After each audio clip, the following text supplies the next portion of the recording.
안녕하십니까, 레필입니다. 7월 1일 두산 에너빌리티 보도록 하겠습니다. 증시 먼저 보겠습니다. 코스피 0.23% 상승했고요. 코스닥은 0.8% 상승했습니다. 자, 오늘은 크게 증시 변화 없었고요. 외국인 투자자, 기관 투자자도 코스피에서 630억 매도, 기관 투자자 540억 매수하면서 큰 변화 없었습니다. 코스닥도 마찬가지 외국인 투자자 100억 매수하면서 큰 변화 없었고요. 기관 투자자가 1100억 정도 매수하면서 상승을 이끌었습니다. 자, 코스피는 다시 조금씩 반등을 하면서 2800선을 회복하면서 마무리되었습니다. 그러나 이제 거래량은 이제 좀 많이 죽어 있는 모습인데요. 아직까지 확실하게 2800선으로 진입해서 위로 돌파를 한다라는 이 모습을 좀 보기는 어렵습니다. 그래서 여기서 추가적인 상승이 좀 확실히 나올지 이제 7월달 증시가 이제 들어왔고요. 이번 달에 있을 미국의 6월달 CPI 지표라든지 그런 물가 지표들이 하나씩 발표가 되었을 때 어떤 방향으로 가는지도 좀 봐야 될 것 같습니다.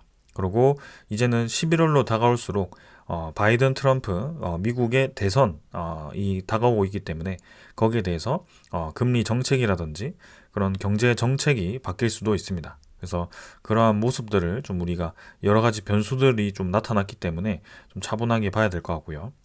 이번 올해는 계속 초반부터 후반기까지 좀 이 증시에 대한 파장을 일으킬 수 있는 그런 이벤트들이 계속 이어지고 있습니다. 그래서 그런 것들을 좀 염두를 해두고 좀 이럴 때일수록 차분하게 좀 보는 것이 중요해 보입니다. 자, 일단은 전체적인 추세는 당연히 올라가고 있고요. 여기서 더 올라가주면 좋겠습니다. 투자 수급은 기관 투자자가 540억 매수하면서 금융투자 위주로의 매수가 이어졌고요. 금융투자는 많은 매수 진행했지만 나머지 투자자들이 큰 매수 없이 진행하면서 좀 하락을 했습니다.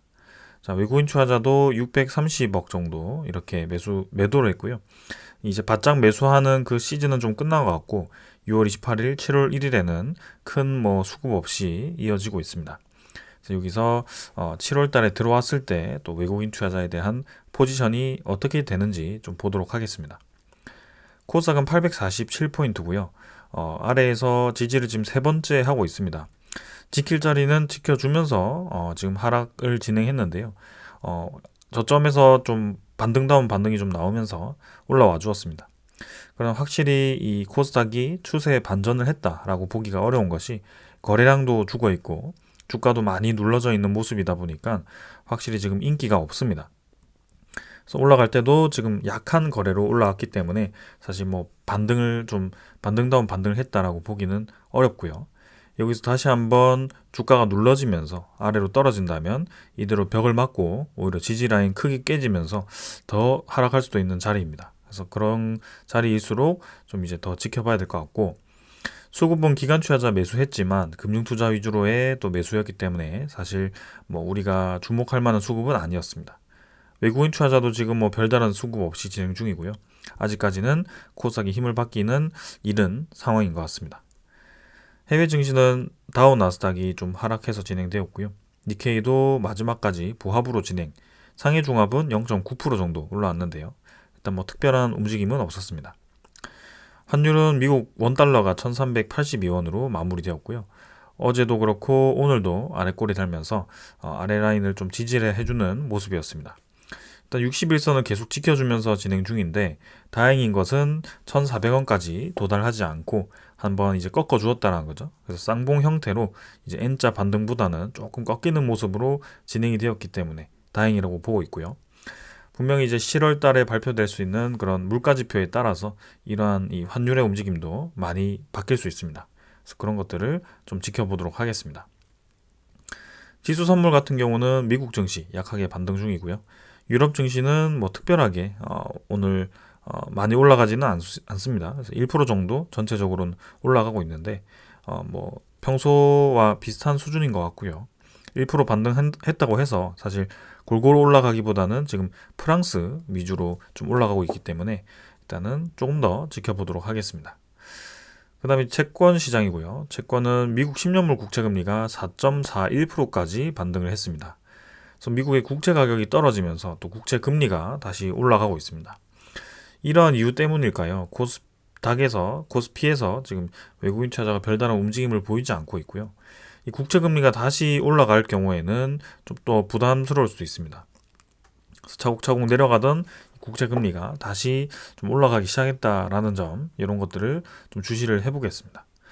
그래서 아무래도 뭐 미국의 이 대선도 좀 있고, 그 다음에 이 경기 침체냐 아니면은 금리 인하냐, 이런 좀 기점에 많이 있기 때문에 그러한 것들이 계속해서 이 국채 가격을 요동을 치는 것 같습니다. 그래서 이렇게 흔들리다 보니까 국채 금리도 계속 흔들리고 있고, 이런 것들이 어떤 방향으로 갈지 좀 보도록 하겠습니다. 원자재 가격은 국제유가 81달러 수준, 그 다음에 천연가스는 2.5달러 수준으로 뭐 특별하게 변화한 것은 없는 것 같습니다. 그래서 이 정도 수준으로 진행 중입니다. 자, 그래서 뭐 이 정도로 오늘 증시에 대한 부분들은 다 확인을 했고요. 네, 오늘은 이 정도로 보고 종목으로 넘어가도록 하겠습니다. 두산에너빌리티 보겠습니다. 150원 하락했고 0.75% 하락했습니다. 19,950원으로 2만원을 또 아래로 깨면서 마무리가 되었고요. 장 중간에 이제 상승 하락을 반복을 하면서 계속해서 좀 의도된 움직임이 나오고 있습니다. 그래서 뭐 특별하게 이 이슈가 있었던 것도 아니고요. 뭐 두산에너빌리티가 오히려 좋은 소식이 있었음에도 주가가 상승 하락을 반복하면서 적은 거래량으로 별 의미 없는 움직임이 이어졌습니다. 시간의 거래도 지금 뭐 특별하게 움직임 없고요.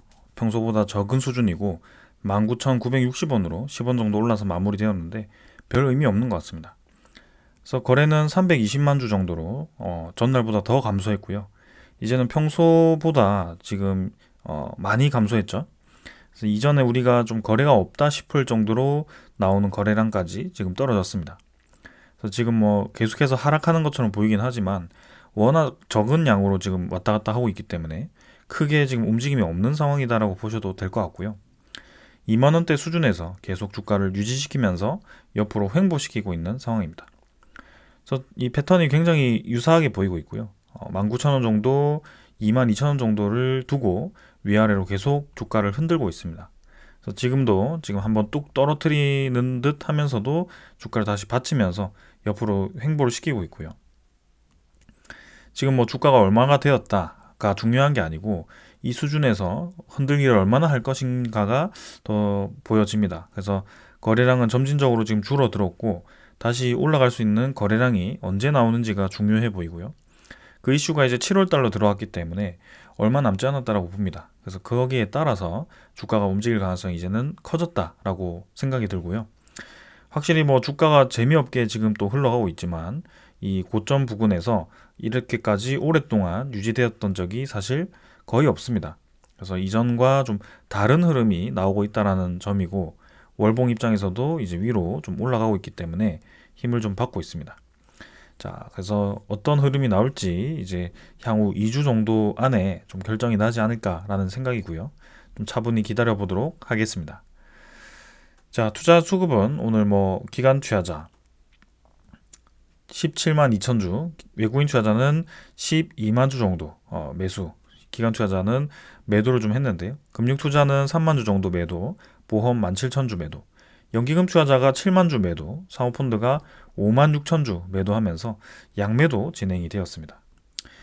그래서 연기금 투자자는 지금 뭐 하루 바짝 매수하고 그 뒤로는 좀 이 물량을 빼고 있는 모습이고요. 27일에 매수했던 거 그대로 반납을 했습니다. 사모펀드도 마찬가지 하루 바짝 매수하고 지금 물량을 줄여 나가고 있고요. 나머지 투자자는 뭐 크게 눈에 띄는 수급은 없었습니다. 금융 투자는 뭐 샀다 팔았다 계속 반복을 하고 있기 때문에 별로 우리가 주목할 만한 수급은 아니고요. 외국인 투자자도 12만 주 매수하였기 때문에 일단 뭐 보도록 하겠습니다. 아무튼 최근에 이 움직임은 계속해서 반복되고 있습니다. 위로 올렸다 떨어뜨렸다가를 하루에도 계속 반복을 하고 있고요.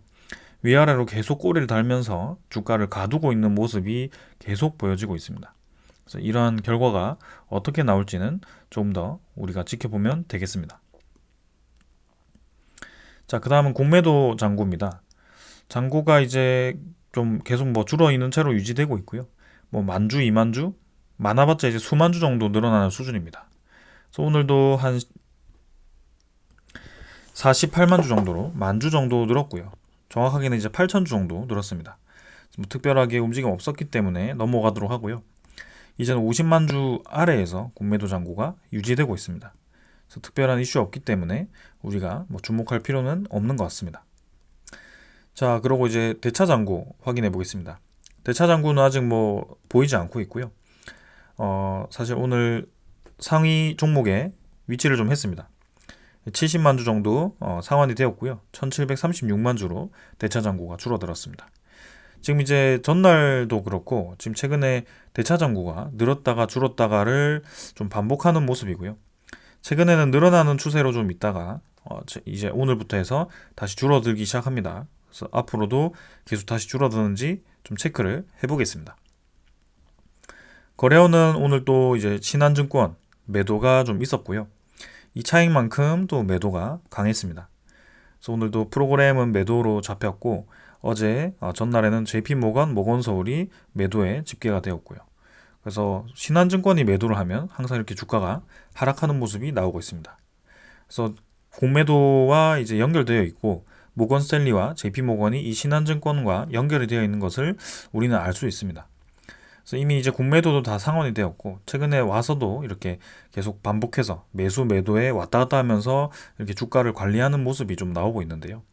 이 부분이 이제 어떤 의미인지 만기까지 일정한 거래를 계속 유지를 시키면서 단가를 맞춰가는 것인지 그것이 좀 의문입니다. 근데 저는 이제 그러한 움직임이라고 계속 생각이 좀 들고 있고요. 전날 같은 경우는 외국인 투자자 7만 9천 주 매도, 오늘은 11만 주 매수해서 57만 주 매도로 전환이 되었습니다. 그래서 보유율은 21.43%로 조금 이제 줄어들었는데요. 그 전날에는 이제 또 많은 매수가 진행되었었고요.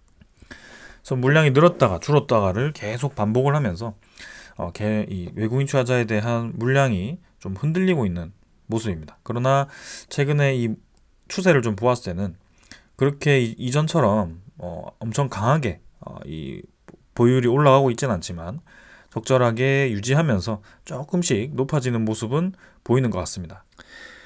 자, 그래서 이번에 이 벽을 한번 뚫고 치고 나가는지 좀 지켜보도록 하고요. 개인적으로는 굉장히 좀 기대가 됩니다. 자, 그래서 뭐 수급도 이제 다 확인을 했고 넘어가도록 하고요. 21점 중반대까지 이제 외국인 투자자가 매수를 했기 때문에 추가적인 이제 매집을 하는지 좀 체크를 해보겠습니다. 자, 이제 넘어가서 오늘 준비한 소식들 전달드리도록 하겠습니다. 자, 뭐 제일 먼저 전달드린 소식은요. 오늘 두산에너빌리티가 수주 소식이 오랜만에 들려왔습니다. 이번에도 가스터빈에 대한 수주 소식이고요. 한국 남동발전과 분당 복합 현대화 사업 1블록 주기기 2,600억 규모를 수주를 하였습니다. 이 분당 열복합 발전은 제가 한 1년 전부터 2년 전부터인가요? 언급을 많이 드렸던 프로젝트입니다. 그래서 주민에 대한 동의가 얻기 어려워서 상당히 이제 이 진행이 더딘 느낌이었는데요. 드디어 이제 이 동의를 좀 얻었는지 수주가 나왔습니다. 그래서 2,600억 규모고요. 한 380메가와트급 규모가 2,600억 정도로 보시면 될 것 같습니다. 그래서 두산에너빌리티가 순수 우리 기술로 국산화한 가스터빈을 포함한 복합발전소 주기기 수주를 이어가고 있다. 그래서 이번에 2,600억 추가하면서 또 진행이 되고요. 이제 1블록 말고 2블록도 있기 때문에 추가 수주도 좀 기대가 됩니다. 그래서 가스터빈은 총 4가지입니다. 소형, 중형, 대형, 초대형입니다. 그래서 이 초대형에 대한 기술력이 상당히 높고요.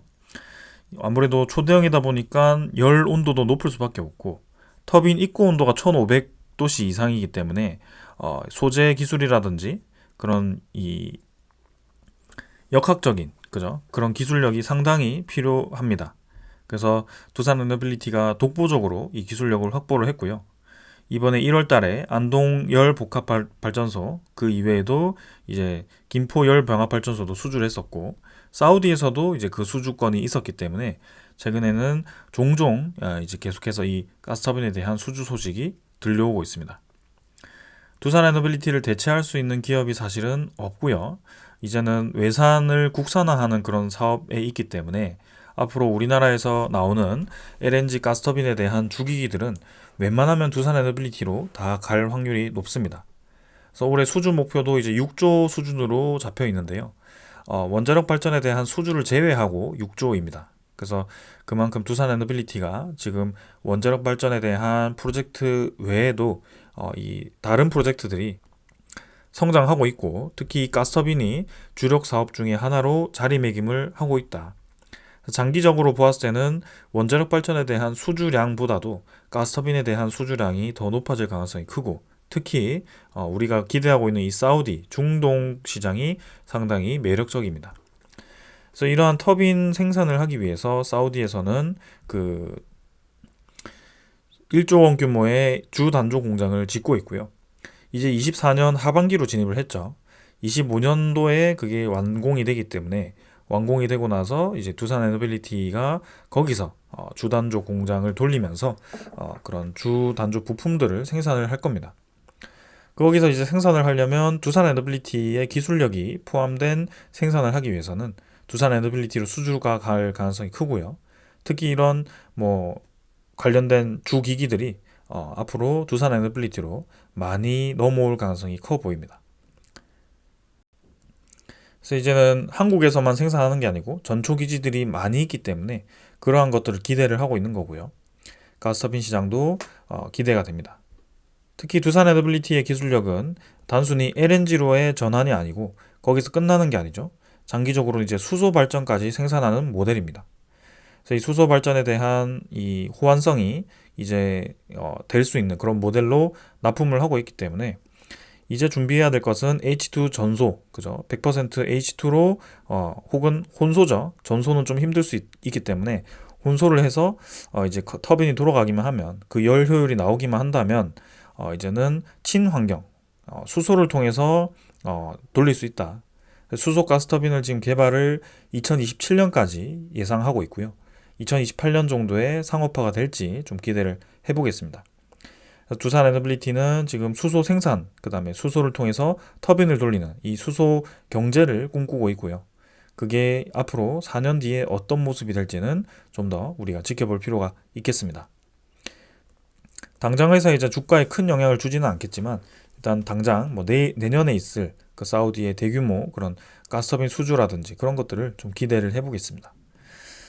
자, 그 다음은 이제 전투기 사업 소식인데요. 이 부분은 이제 오랜만에 소식이 좀 나왔습니다. 그래서 한화 에어로스페이스와 두산 에너빌리티가 이제 손을 잡았다라고 얘기가 나왔고요. 이 전투기 엔진, 특히 항공 엔진은 상당히 이제 기술력이 크게 요합니다. 그래서 선진국 몇 기업들 빼고, 그리고 몇 기업들이 가지고 있더라도 그 기술력을 수출하지 않습니다. 엄청나게 이제 중요한 기술이기 때문에 그 기술 보완을 철저히 하고 있는데요. 그래서 우리나라도 이제 독자적으로 개발하기가 상당히 어려웠습니다. 근데 이제 두산 에너빌리티가 터빈 기술력을 확보를 하게 되면서, 그리고 한화에어로스페이스의 그런 방산 기술력을 확보를 하게 되면서 두 가지가 이제 합쳐지게 되는 것 같고요. 두산이 엔진에 들어가는 터빈을 제작하면 한화가 여기에 핵심 부품을 덧붙여서 전투기 엔진으로 최종 조립하는 방식이라고 합니다. 그래서 이번에 성공을 하면 7번째로 자체 전투기 엔진 보유국이 되는데요. 상당히 중요한 프로젝트로 보여집니다. 그래서 이 두 회사가 방위사업청과 함께 10년간 최소 3조 원을 들여서 1만 5천 파운드급 엔진을 개발을 하게 된다라고 하고요. KF-21 엔진과 같은 급이라고 합니다. 그래서 이번에 우리나라가 이 KF-21을 국산화해서 상당히 이제 고무적인 결과를 만들었는데, 거기에 들어가는 이제 엔진까지 국산화를 하게 된다면 아주 좋은 결과가 나올 것 같습니다. 그러나 이제 10년간이기 때문에 단기간에 이제 결과를 내보이기는 조금 어렵지 않나라는 생각이고요.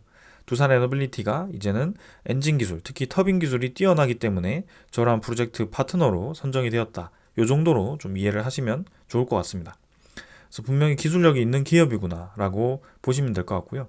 이러한 기술력이 적용될 수 있는 분야가 이제는 항공까지 늘어났다. 이렇게 이해를 하시면 되겠습니다. 자, 그래서 지금 두산 에너빌리티의 사업은 여기저기 이제 다각화가 되고 있고요. 해상 풍력 소식도 있습니다. 오늘은 두산 에너빌리티가 일본의 마루벤이라는 기업과 베트남 해상 풍력 개발 협력 MOU를 체결을 했습니다. 자, 마루벤이라는 기업이 이제 생소하실 수도 있는데요. 이 마루벤이라는 기업은 50년 동안 전력 산업을 운용해왔다라고 합니다. 베트남에서. 그래서 베트남의 그런 이 전력 시스템을 좀 많이 이해를 하고 있을 것 같고요. 두산 에너빌리티도 이제 두산 비나를 필두로 해서 화력 발전에 대한 공사를 많이 진행을 했고요. 이제는 베트남이 친환경 에너지에 관심을 가지고 있다 보니까 이 해상 풍력의 이제 시장이 커지고 있는 것 같습니다. 그래서 두산 비나가 이제 오스테드와 이전에 모노파일을 준비를 했고요. 이제 두산 에너빌리티의 터빈 기술도 있기 때문에 그런 것들을 이제 합작을 하면 상당히 좋아 보입니다. 그래서 해상 풍력의 협력 가능성과 타당성을 공동 연구하기로 했고요.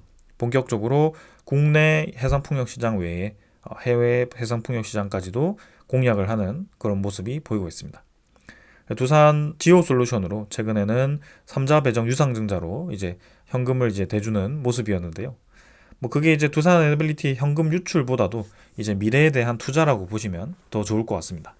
그래서 지금 오늘 가스터빈, 해상풍력, 이제는 가스터빈의 파생 상품인 항공 엔진까지 이렇게 두산 에너빌리티의 기술력이 부각이 되는 모습이었고요.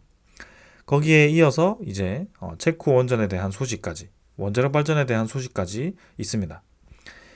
그래서 우선 협상자 대상자가 이제 계속 다가오고 있죠.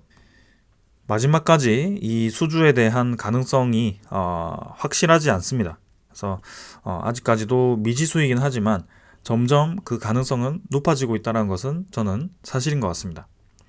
그래서 여기서도 이제 표에서도 볼 수 있듯이 주요 원전들의 공기 지연 및 원가 변동을 보시면 미국 보글 3, 4호기는 100%가 추가되었고요. 특히 프랑스는 180%, 357%까지 올라가면서 상당히 비용이 많이 증가한 것을 볼 수가 있습니다. 특히 가장 중요한 것은 에너지 안보 입장에서는 공기가 가장 많이 늦어졌다라고 볼 수 있는 이 프랑스고요. 상당히 이제 길어지죠. 그래서 이 우리나라에 대한 기술력의 가장 핵심은 지연되지 않고 안정적으로 건설을 해서 상업운전에 바로 들어가는 그 모습이 체코에서는 상당히 인상 깊었을 거라고 생각이 됩니다.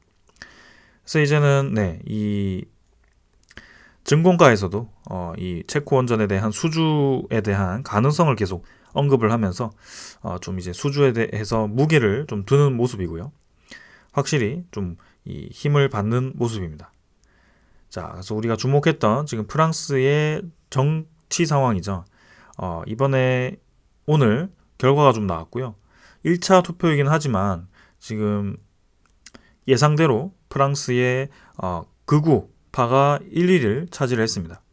그래서 득표율은 33%로 1위를 기록했고요. 지금 현재 대통령인 엠마누엘 대통령이 마크롱 대통령이 포함된 3위 범여권은 지금 이제 20% 수준으로 굉장히 낮은 득표율을 차지했습니다. 그래서 지금 이제 3위, 그죠? 3위 정당으로 자리를 잡았고요. 2차 투표까지 봐야 되겠지만 거의 이 추세로 간다면 이 과반 이상 지금 극우 정당이 차지할 가능성이 있습니다. 그래서 그렇기 때문에 이제 범여권에서 이 7일 본선을 앞두고 후보들을 사퇴시키고 이제 2위 좌파 연합체에다가 힘을 실어주는 그런 역할을 좀 한다라고 얘기를 하는데요. 지금 이제 범여권이 싫어서 1번을 선택을 했다라고 한다면 과연 이 두 개가 합쳤을 때 이전 두 개를 그냥 단순히 합친 투표율이 나올 것인가도 의문을 가지고 있습니다. 아무튼 이랬든 저랬든 지금 7일까지는 이 불확실성이 계속 커지고 있는 상황이고 불확실성이 해소가 되더라도 지금 이제 극우 정당이 과연 몇 표를 얻을 것인가가 이 가장 관심사가 됩니다. 그래서 1번이든 2번이든 지금 결국에는 프랑스 마크롱 대통령이 포함된 정당이 힘을 잃어버린 상황이고요. 대통령 입장에서는 이제는 확실히 좀 이 정책을 펼치기가 어려운 상황이 되었습니다. 우리나라도 이제 극단적인 상황이었죠. 그래도 30% 수준은 이제 그 대통령이 포함된 정당에 힘이 들어갔는데요. 근데 프랑스 같은 경우는 지금 20% 수준이라고 하니까 우리나라보다 훨씬 심각한 상황이다라고 보시면 될 것 같습니다. 지금 이제 극우 쪽이 이제 힘을 받았을 때는 결국에는 친EU보다는 프랑스 자국 이득을 중요시하는 그런 세력들이기 때문에 이제는 우크라이나 전쟁에 우크라이나 지원을 반대를 할 겁니다. 그래서 지금 그 지원책 반대라는 것 자체가 지금 체코 이니셔티브를 통해서 우크라이나를 적극적으로 지원하는 체코 입장에서는 이미 반대되는 입장이죠. 그래서 과연 체코 총리가 이 상황을 어떻게 판단하고 있을 것인가? 단순히 EU 내에 있는 공동체로서 프랑스를 다시 한번 선택을 할 것인가? 아니면은 이제는 이 전체 유럽 전체가 지금 추세를 보니까 서로 자기 이익을 챙기는 그런 상황 속에 이 체코도 결국에는 우리가 우리 국력을 키워야 되고 우리의 이익을 챙겨야 되는 상황이라면 가장 실리적일 수 있는 선택을 하지 않을까라는 것이 저의 생각입니다. 체코 원전에 대한 수주 가능성을 높게 보는 것이 거기에 있고요. 이번에 7월 7일에는 프랑스에 2차 투표가 있고 7월 9일에는 우리나라와 일본이 포함된 나토 회의를 미국에서 하게 됩니다. 그래서 그때 이제 어떤 결과가 나올지 좀 기대가 되고요. 이제는 7월 15일까지로 이제 기한이 잡혀 있기 때문에 향후 2주 동안 우리가 기다리는 소식이 나올지 지켜보도록 하겠습니다. 자, 그 다음 이제 지금 대선 토론을 했었죠. 미국 쪽에 그런 트럼프 대통령과 바이든 대통령이 대선 토론을 하면서 트럼프 대통령이 지금 우위를 점하고 있다는 소식이 많습니다. 자, 그러한 원인이었을까요? 일단은 뉴스케일 파워가 상당히 힘을 많이 받았다가 최근에 조정을 받긴 했지만 지금도 프리마켓에서는 조정을 받고 있지만 여전히 가격대가 굉장히 높습니다. 이미 12달러를 찍은 상황에서 월봉 입장에서는 이제 상장되었을 때 가격보다 높아졌습니다. 두산 에너빌리티는 뉴스케일 파워에 지분 투자를 하고 있기 때문에 이 지분 투자에 대한 수익이 온전히 이제 장부상의 수익으로 잡힐 거고요. 지금 11달러 수준이라고 한다면 상당히 큰 수익으로 잡힐 것 같습니다. 그래서 SMR에 대한 주가도 지금 두산 에너빌리티에 직접적으로 영향을 주고 이제 이 뉴스케일 파워가 정부의 지원을 받았을 때 스탠다드 파워라든지 그런 쪽에 계약을 직접적으로 하지 않을까, 곧 소식이 들려오지 않을까라는 기대감이 있습니다. 그래서 미국 내에서는 지금 대표적으로 아마존이라는 기업이 원전 전력 구매 계약을 공격적으로 하고 있고요. 에너지망에 AI 데이터 센터가 이제 부담되고 있기 때문에 선제적으로 이렇게 움직이고 있습니다. 그래서 빅테크들은 인공지능 수요 폭증에 대응해서 전력 공급원으로 원자력을 늘리고 있는데 이는 기존 원자력 사용자들에게 부담을 줄 수 있다는 분석이 나왔습니다. 그래서 아마존이 미국 최대 원전 운영사인 콘스텔레이션 에너지로부터 원자력으로 생산한 전기를 직접 공급받는 계약 성사를 눈에 앞뒀다. 이런 모습이고요. 그 다음에 이전에도 960메가와트 용량의 전기를 미 펜실베니아주 데이터 센터에서 받아 쓰는 계약을 8,700억 원에 맺었다. 그래서 아마존이 계속해서 이 원자력에 대한 전력을 구매를 하고 있고 원자력 에너지가 부족해지고 있다는 추세로 좀 보여집니다. 그래서 점점 SMR에 대한 필요성이 커지고 있고요. 특히 미국과 같이 땅이 이렇게 큰 국가에서는 이제는 이 송전망을 최소화시키는 그런 소형 모듈 원전이 더 효율적일 수 있습니다. 그래서 빌 게이츠도 그렇고 이런 여러 SMR 기업들이 거기에 투자를 하고 있기 때문에 상당히 기대가 됩니다. 그리고 이제 동남아시아 쪽에서도 이제는 이런 국가까지 원자력에 관심을 가지는구나.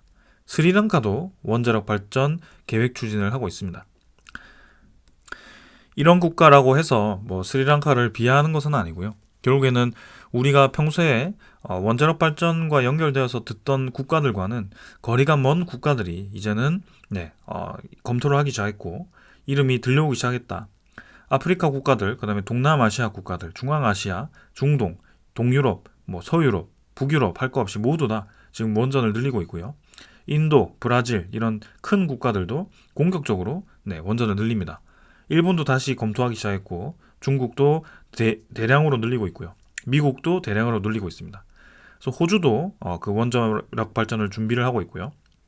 지금 사실 전 세계적으로 원자력 발전을 늘리는 게 보이고 있습니다. 유일하게 독일 정도, 그 다음에 스페인 정도, 그 다음에 벨기에 정도가 신규 원전에 대한 건설을 하지 않고 있는데요. 그 나머지 웬만한 국가들은 이 건설을 준비를 하고 있습니다. 그 웬만한 국가들이라는 것은 200 몇 개국 중에 뭐 50개밖에 되지 않는다라고 단순 수치적으로 표현한다면 그럴 수 있겠지만, 사실 GDP 상위 국가를 쭈루루 세웠을 때, 산업에 대한 전력이 높은 순으로 세웠을 때 원자력 발전을 검토하지 않는 국가는 몇 없을 거라고 보고 있습니다. 그만큼 이제 산업의 경쟁력을 확보하기 위해서 필요한 에너지원이 되고 있다는 것이고요. 이제는 후쿠시마 원전으로부터 얻었던 그런 위험성보다도 위험성을 최소화하면서 지금 실리를 얻어야 되는 경제성을 따지고 있습니다. 이 경제성이 우선되는 이유가 계속해서 높이 유지되는 그런 고금리 정책 때문에 인플레이션에 대한 압박, 그리고 경기 침체에 대한 압박, 이런 것들 때문에 전 세계가 지금 흔들리고 있습니다. 그래서 거기에 대해서 경제성이 최우선으로 작용을 하고 있고요. 그리고 그 이외에도 이런 AI라든지 이제는 산업에 대한 첨단화로 소비 전력이 증가하고 있다는 것이 영향을 주고 있습니다. 그래서 여러 복합적인 원인으로 이러한 에너지 추세가 이어지고 있고요.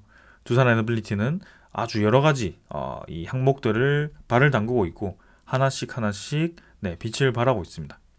그래서 우리는 지금 천천히 기다리면 될 것 같고요. 주가가 정말 기다린 만큼 힘차게 올라가기를 좀 기대해 보겠습니다. 그래서 이전에는 2만 원도 사실 보기 어려운 상황이었는데요.